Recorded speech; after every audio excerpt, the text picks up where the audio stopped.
Добро вечер. Здраво. Саботен благослов. Би сакала да споделам нешто со вас вечерва, што е многу значајно за нас како христијани, а тоа е како да живееме победоносен живот во Христа. Повеќето од нас кои веруваат во Бога, знаеме дека молитвата е клучот која отвара вратата за победоносен живот во Христа. Дури и оние кои не се сметаат себе си за христијани, веруваат во моќта на молитвата. И се молат, специјално во времења кога имаат неволи, трауми или маки. И покрај цврстата верба во молитвата, сите ние сме се соочиле со ситуации кога нашите молитви не биле одговорени и сме имале чувство на поразеност и избунетост. Некои луѓе недостигот на одговор на своите молитви го гледаат од позитивен аспект и велат дека Бог одговара на сите наши молитви. Некогаш, велат тие, неговиот одговор е да, и го добиваме она за кое сме се молеле. Некогаш Божиот одговор е не, бидејќи тој знае подобро од нас, што е најдобро за нас. Тој е нашиот небесен татко. А во други случаеви, Божиот одговор е чекај, бидејќи не е вистинското време за да се исполни нашата молитва. Иако ова објаснување за нашите неодговорени молитви понекогаш е точно, но многу често е површно, бидејќи многу луѓе често се молат и со молитви кои се во согласност со Божјата волја, со Божјото срце и времето е. И сепак не добиваат одговор од Бога. Многу често, како резултат на овие неодговорени молитви, фамилии се разорнуваат, брачни, роднински и пријателски врски се раскинуваат. Бизниси пропаѓаат и дури и предвремени умирања се случуваат. Катастрофални последици се случуваат, а одговор од небото нема. Значи, што е проблемот или уште подобро, што е солуцијата? Зошто небото некогаш молчи? Иако се молиме со најголема сериозност и најдлабока искреност на нашето срце. Одговорот се наоѓа во местото каде што молитвата се случува. Молитвата е духовна активност, која се случува во духовната димензија. Молитвата не е само молење на Бога за нешто, петиција до Бога. Туку кога се молиме, ние стапнуваме во спиритуалната димензија и ја потикнуваме духовната борба. Ние го потикнуваме Бога да одговори на нашата молитва, но исто така и ги потикнуваме силите на темнината, кои не сакаат да добиеме одговор на нашата молитва. Ова го гледаме во книгата на Даниел, каде Даниел се молеше и посредуваше, прашувајќи го Бога за разбирање на Светото писмо. Сотоната не сакаше да ова знање му биде пренесено на Даниел и затоа ги ангажираше своите зли ангели да го спречат одговорот на молитвата на Даниел. После 21 ден на молитва и пост, Даниел конечно доби одговор на својата молитва, а воедно и причината зошто после толку долго време требаше да чека на одговорот. Во Даниел 10 глава од 12 до 14 стих читаме: Но тој ми рече: не плаши се, Даниел, од првиот ден кога го управи срцето свое да постигнеш разбирање, да примеш разбирање и да се смириш пред твојот Бог. Зборовите твои беа примени и јас сакав да дојдам според зборовите твои. Но принцот на Персиското царство, символично го представува Сотоната, стоеше против мене 21 ден. Тогаш Михаел, еден од главните принцови, дојде да ми помогне, зашто бев оставен сам со персиските цареви. А сега дојдов да ти соопштам што ќе се случи со твојот народ во последните времења, зашто видението се однесува кон далечни дни. Оваа молитва на Даниел не само што го поттикна Бога и го разбранува небото, но исто така го поттикна и сотоната и ги развежи силите на темнината. Затоа Даниел требаше да чека 21 ден како одговор на својата молитва. Кога ние се молиме, влегуваме во духовна борба, бидејќи со нашата молитва ги раздвижуваме небесните сили кои се борат да Божјата волја биде исполната во нашиот живот. Но истовремено ги ангажираме и поттикнуваме и силите на темнината кои се спротеставуваат и не сакаат да Божјата волја биде исполната за нас. Во колку сакаме одговор на нашите неодговорени молитви, ние мораме да правилно оцениме каде молитвата, да ја сместиме молитвата. Многу верници мислат дека молитвата, дека духовната борба која е поттикната од молитвата се одвива на духовно бојно поле. Но од Библијата гледаме, а исто така и од нашето практично христијанско искуство, гледаме дека молитвата е духовна активност која се одвива во небесните судови. Небесните судови се места каде се извршуваат легалните постапки на небото. Случаевите се донесуваат пред судијата, кој е нашиот небесен татко. Сведоците сведочат и пресуди се донесуваат.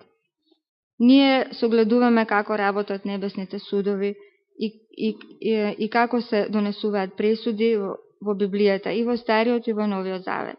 Еден таков стих е во Даниел 7 глава, во 9 и 10 стих.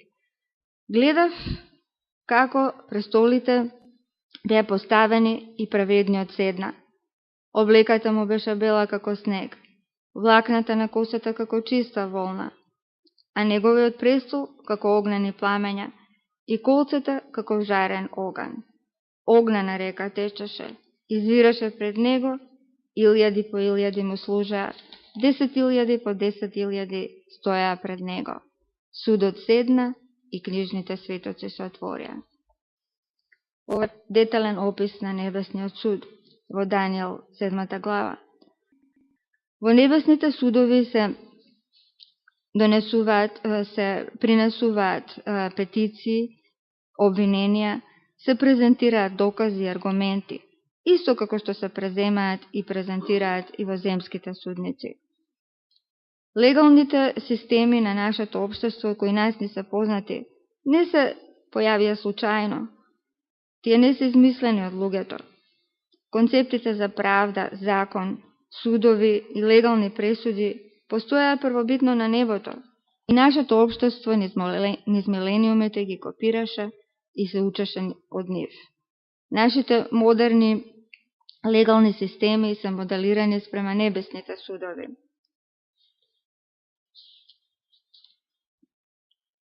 Од Светото писмо гледаме дека најважното место за посредничка молитва е небесниот суд. Небесниот суд е местото каде што треба да добиеме пресуди во наша полза, пред да добиеме одговор на нашите молитви. Но проблемот е во тоа што повеќето христијани веруваат дека кога се молат, се на духовно бојно поле. Тие избрзуваат при својата молитва и стапуваат во конфликт со демонските сили, без претходно да обезбедат легална пресуда во своја корист од небото. Тоа е критична грешка, која ние верниците ја правиме и поради која доживуваме пораз, хаос, напад од силите на сотоната, па дури и деструкција во нашите животи. Ние избрзуваме во местото на молитвата, само за да видиме дека нештата станале полоши, наместо подобри. Тоа е затоа што ги придвижуваме работите на духовното бојно поле пред да бидеме оправдани пред небесниот суд. Некои луѓе сметаат дека вложената ситуација е знак дека нешто се менува и движи. Да, се придвижува и менува, но не во правата дирекција.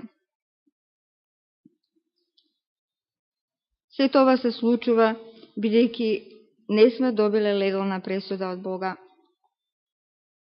во небесниот суд и како резултат претрпуваме жртви наместо победи. Победа во нашиот молитвен живот ќе доживееме кога ќе преместиме молитвата од духовното бојно поле во небесниот суд.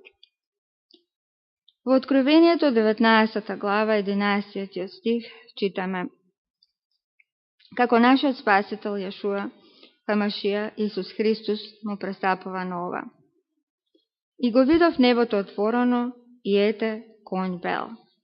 Оној што јаваше на него се вика верен и вистинит, и тој праведно суди и војува. Во овој библиски стих гледаме дека и нашиот Спасител Јешуа, кој е верен и вистинит, суди праведно и војува. Дали го забележувате редоследот? Ова е многу важно. Исус прво суди, па потоа војува. Во Библијата има многу стихови кои ја споредуваат молитвата со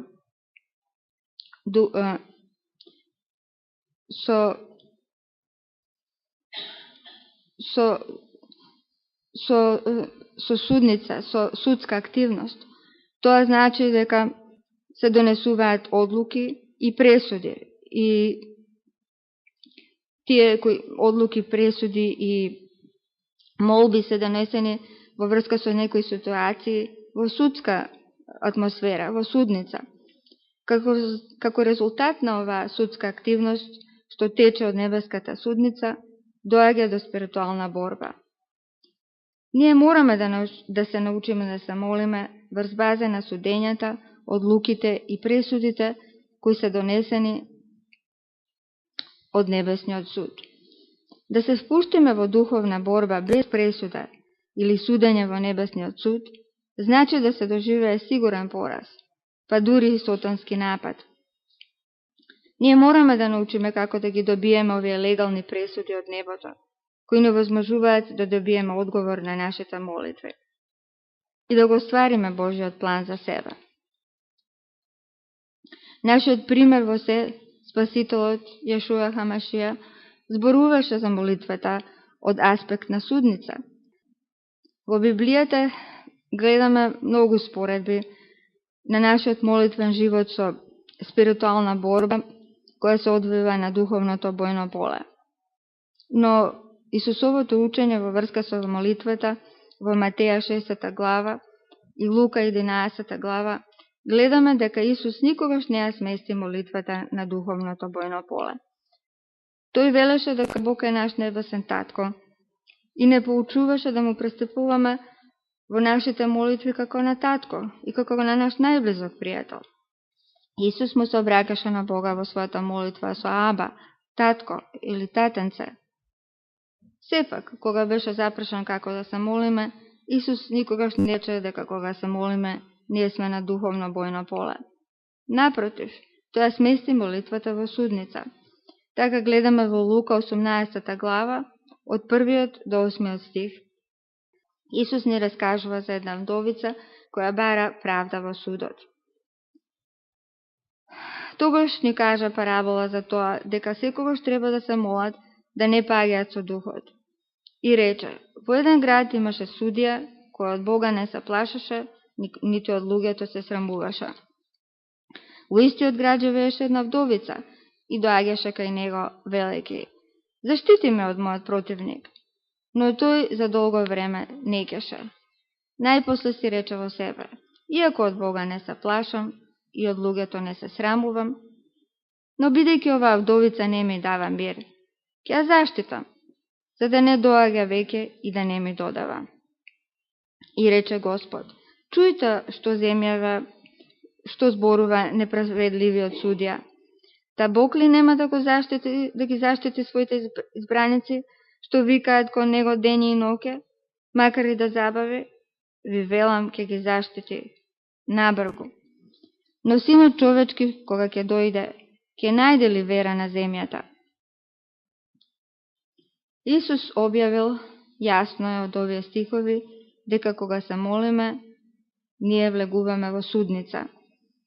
Во колку оваа вдовица добила одговор и поволна пресуда од еден неправеден судија, како резултат на незината упорна молба во земската судница, колку повеќе ние ќе добиеме одговор на нашите молитви од праведниот судија на сите, нашиот небесен татко.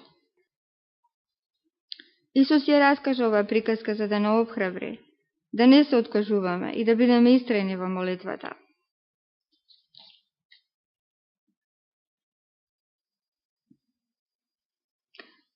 Но со оваа парабола Исус ни соопшти можеби една уште поважна поука, а тоа е дека успехот на молитвата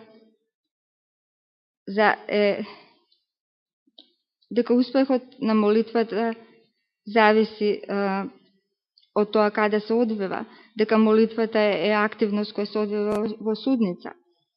Кога вдовицата бараше правда, таа отиде во судница, а не на бојното поле. Таа разбра дека не мораше да маршира на бојното поле и да му вика на својот противник.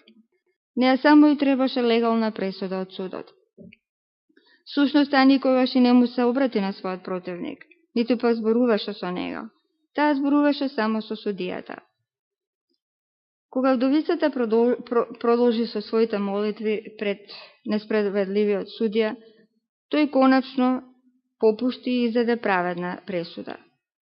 Таа знаеше дека ако судијата донесе легална пресуда во незина полза, дека моќта на незиниот противник ќе биде срушена и дека ќе го добие случајот. Незиниот противник ќе мора да ја почитува одлуката на судот. Истото се однесува и за нас во нашиот молитвен живот. Секој противник во нашите животи, било во спиритуалниот или физичкиот свет, што се спротивстава на Божиот план за нас, мора да се покори на пресудата на Небесниот суд.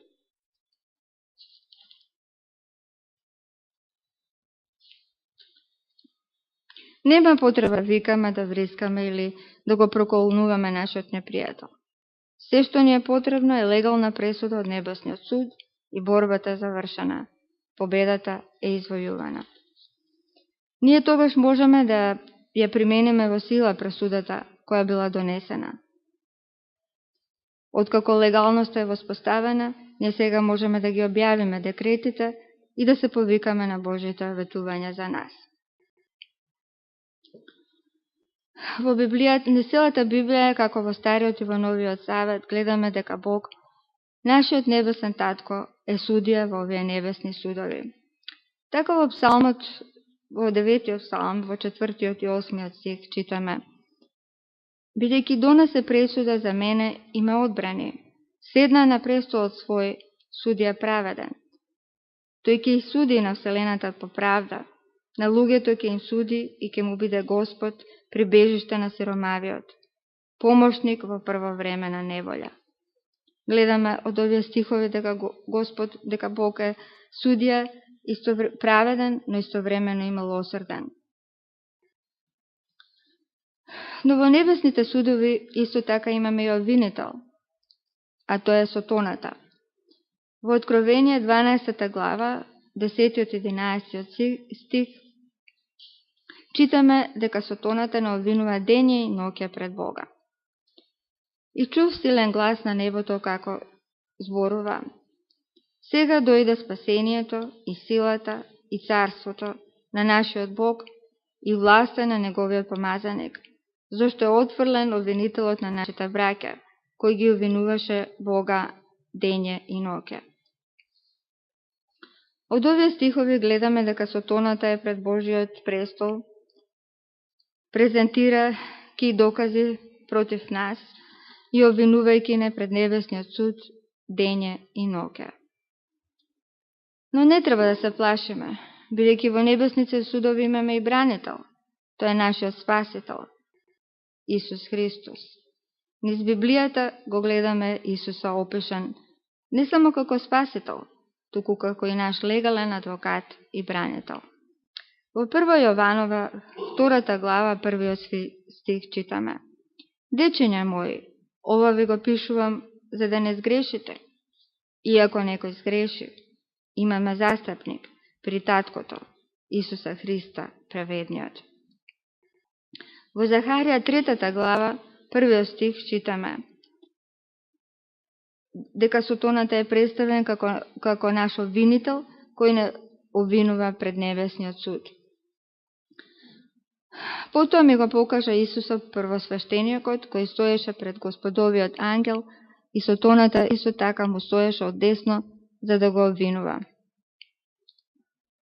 Јасно е од овој стих дека Сотоната и неговата компанија на лоши ангели имаат пристап во небесните судови, кај што можат да не обвинуваат и да не измачуваат. Зарем не е логично да очекуваме да Бог ни дозволи и нас пристап во истиот суд? Некои луѓе сметаат дека небесниот свет, небесниот суд е во духовната димензија и во која имаат само пристап духовни суштества. Но во Библијата читаме дека ние луѓето не сме само физички, туку и духовни суштества, креирани спрема обликот Божи, а Бог е дух. Во првата книга на Мојсеј, во 1 глава, 27 стих читаме: И го создаде Бог човека според ликот свој. Според ликот Божи го создаде, машко и женско ги создаде. Тоека во Јован 4 глава, 24 стих читаме: Бог е дух и оние што му се поклонуваат, треба да се поклонуваат со дух и вистина. Првото послание на апостолот Павле до Солуњаните во 5 глава 23 стих читаме: И целиот ваш дух, и душата и телото да се запазат без грев, без порок при доаѓањето на нашиот Господ Исус Христос. Овие библиски стихови ни докажуваат дека ние луѓето не сме само тело, туку и дух. И во духот, преку молитвата, имаме пристап во небесните судови. За ова повторно ќе побараме доказ во Библијата. Во Лука 22 глава, од 31 до 32 стих, читаме дека нашиот пример, Јешуа Хамашија, Исус Христос, застанал пред небесниот суд во одбрана на Петар. И рече Господ: Симоне, Симоне, ево Сотоната бара да ве просее како пченица. Но јас се молев, за да не се намали твојата вера, а ти кога ќе се обратиш, зацврсти ги твоите браќа. Од овие библиски стихови гледаме дека Сотоната бараше да Петар биде ставен пред небесниот суд. Зборот побара е преведен од грчки и значи во оригиналот побара судење. Сотоната беше собрал докази против Петар и бараше да му се суди на Петар. Тој сакаше да го дисквалификува Петар легално пред небесниот суд и да спречи Божјата агенда која требаше да се оствари преку Петар.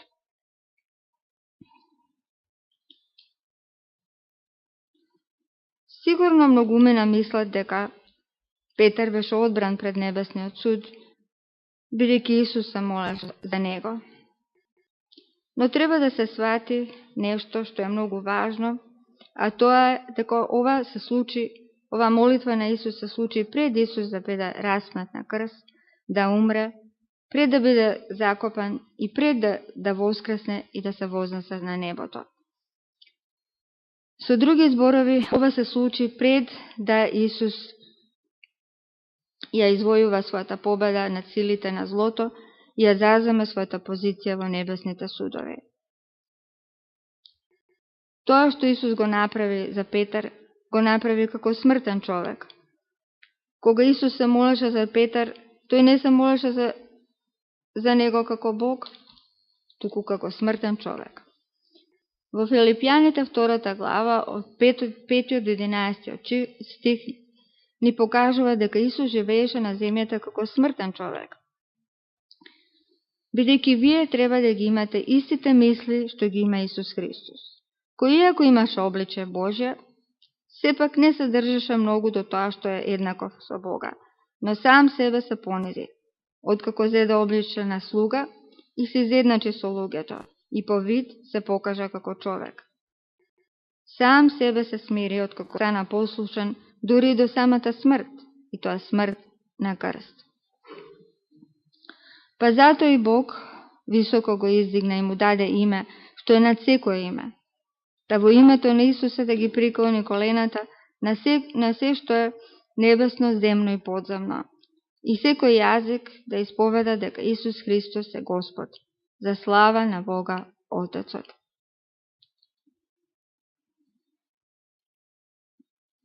Во Светото писмо пишува дека Исус ја остави својата божествена мок и функционираше на земјата потполно како човечко суштество. Поради неговата послушност на таткото во ова, тој доби име поголемо од сите имиња.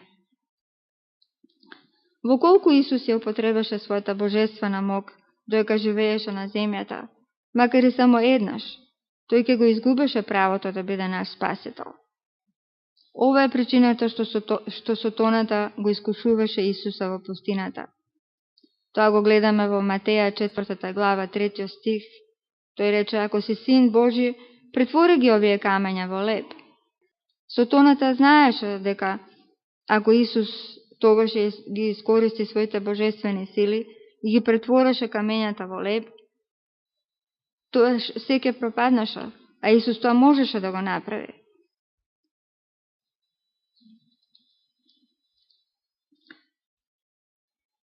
Но тогаш ќе го изгубеше правото да не откупи од Бога.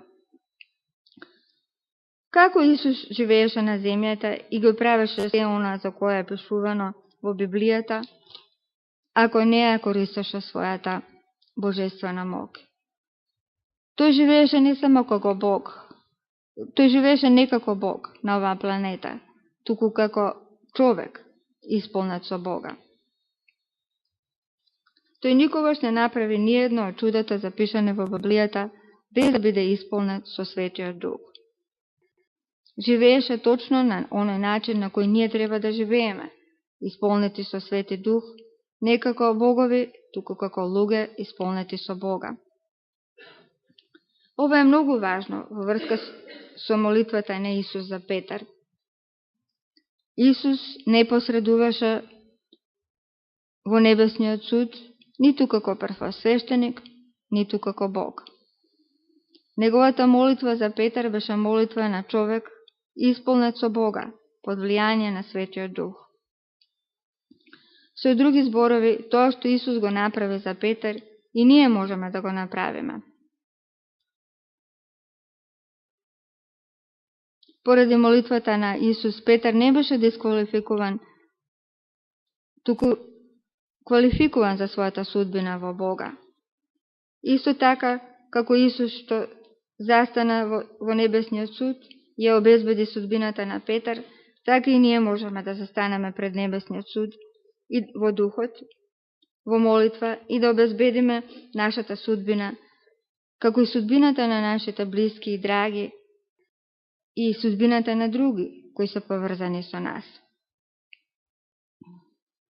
Ние мораме да научиме како да оперираме во духот во овие небески судови и да ги добиваме овие легални пресуди од небото, кои не возможуваат да живееме победоносен живот во Христа. Исто така би сакала ова мојата порака,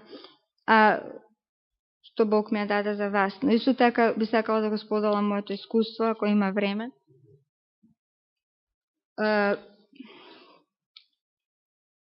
Родена сум во атеистичко семејство, тука во Македонија, во Скопје, во комунистичко општество и во средина каде што не се веруваше дека Бог постои и се веруваше дека е соеверие да се верува во Него.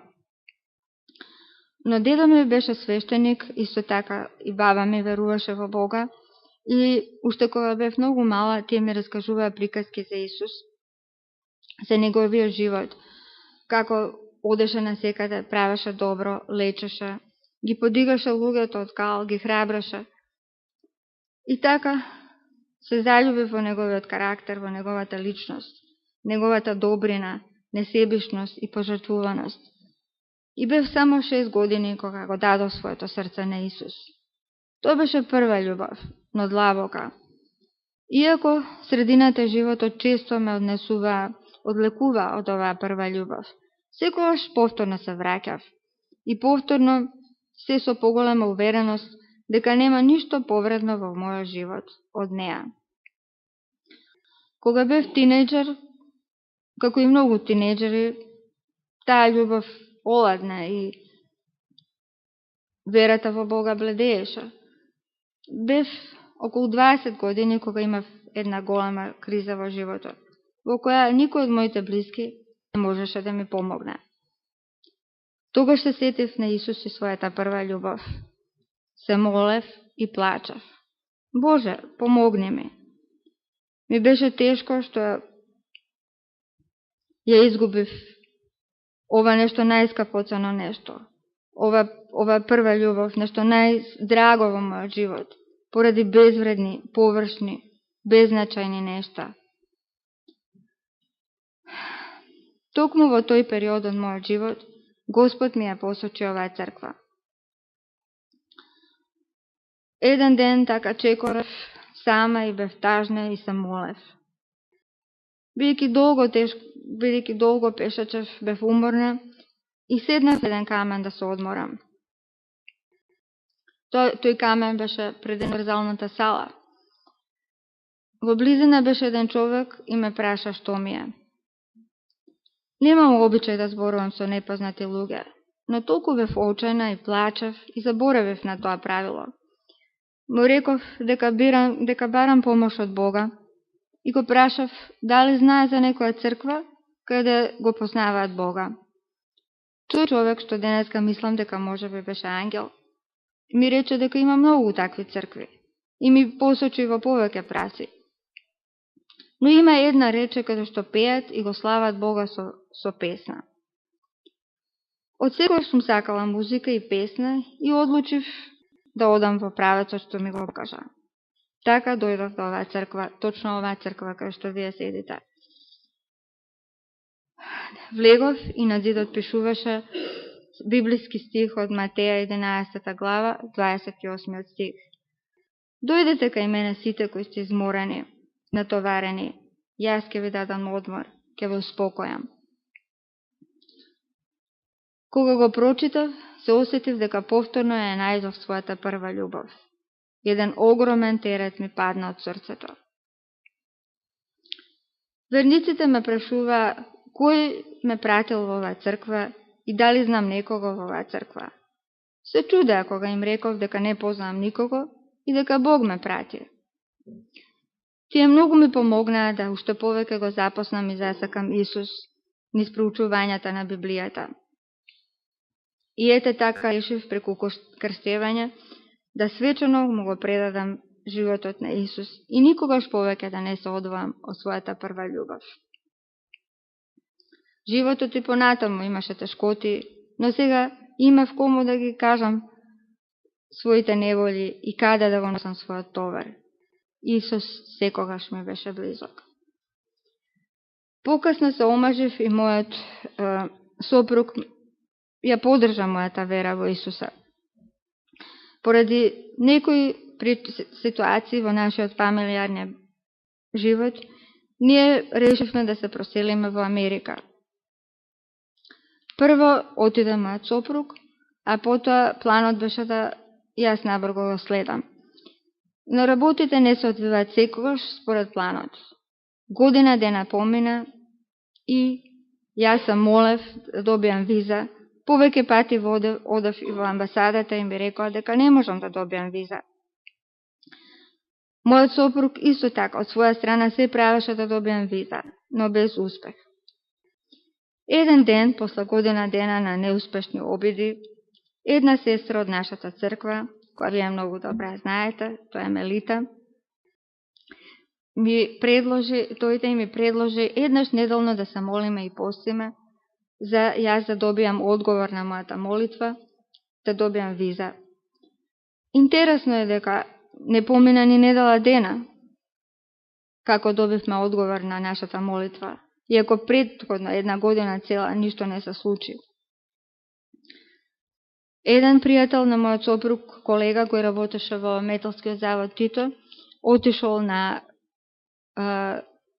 саем во Германија и таму се сретнал со некој човек што живе во Корвалис, зашто ние сега живееме, и купил програми од него и му рекол, имавме еден инженер кој работеше на ова и имаше уште подобри програми, правеше од овие. И тој му рекол, би сакал да го запознам. Тој рекол дека, колегата рекол дека Митко е во Америка сега. И овој човек на саемот му дал визит карта на колегата и колегата кога дојде дома одма ми даде мене број и јас веднаш се јавив. Тоа немаше ни недела, може би најмногу недела дена откако јас и Мелита се молевме. И подоцна ни се придружи Јанета и Сузе со нивните сопрузи и така се повеќе и повеќе луѓе се придружуваа на оваа молитвена група и како се појавуваа пречки со молитвата, тие се отргнуваа некако како волшебно беше. И за 6 месеци јас и мојот најстар син Георги успеавме да отидеме таму и да семејството да се состави. Исто така сакам да нагласам дека една од причините за кои ние сакавме да одиме во Америка беше што ние верувавме дека Америка е ветена земја. Сакавме да имаме повеќе деца, ние имаме 4 деца и сакавме да ги воспитуваме во библиски дух, да го познаваат Бога, да ме веруваат, да го сакаат Бога. Но кога дојдовме во Америка бевме изненадени, видовме дека Америка всушност не е христијанска земја, туку е само земја во која живеат многу христијани. Но овие христијани немаат влијание врз политичкиот, културниот или едукативниот систем во земјата. Во школите децата ги поучуваат дека не постои Бог. Се подсмеваат на христијанската вера, промовираат отуѓеност од родителите и децата, така да родителите немаат влијание да ги поучуваат на децата на добро. Затоа јас и мојот сопруг одлучивме да ги поучуваме нашите деца дома. Тоа го правевме до 8-то оделение со машките, а со девојчињата скоро до факултет. Се сетивме дека и нашиот Спасител Исус Христос беше поучуван дома. Затоа што во Библијата пишува дека кога дошле, дека се чуделе како тој го познава писмото, а не одел во школа, бидејќи во Израел тогаш постоеле пророчки школи и сестра Вајт вели во незината пророчка реч дека дошле рабините и барале Исус како многу надарено дете да Јосиф и Марија го запишат во тие пророчки школи, но тие одбиле, рекле дека ние ќе си го поучуваме дома. И таа вели дека одењето во тие пророчки школи би го невозможило Исус за неговата мисија. Така во Америка, токму поради овој недостиг на едукација за Бога, постои движење во школите, постои движење кој се вика homeschooling и е многу развиено. Така и јас сама, без помош од родители, роднини или пријатели, ги растев моите 4 деца, ги поучував, ги воспитував. Најмногу за Бога, тоа ми беше основна цел. И беше тешко во туѓа земја, меѓу туг народ, кој се научив да го сакам. Но јас секогаш имав кому да одам со своите товари. Исус секогаш беше тука. Секогаш цврсто се држав и се уште се држам до мојата прва љубов. Карпата на нашето спасение, нашиот Спасител Исус Христос. Затоа сакам да ве охрабрам со еден библиски стих и вие да се вратите во колку сте се оддалечеле од својата прва љубов. ама колку не сте го дале срцето на Христа, да го направите тоа, да му го продадете. Стихот се наоѓа во Матеј 11 глава, 28 стих. Царството небеско прилега на трговец, кој бара убави бисери. Па штом го најде тоа едно зрно скапоцено, најскапоцено бисер, отиде и продаде се што имаше и го купи. Исус е овој скапоцен бисер, за кој вреди да дадеме се што е невредно, се што е површно во нашиот живот и да му предадеме нашето срце. Амен.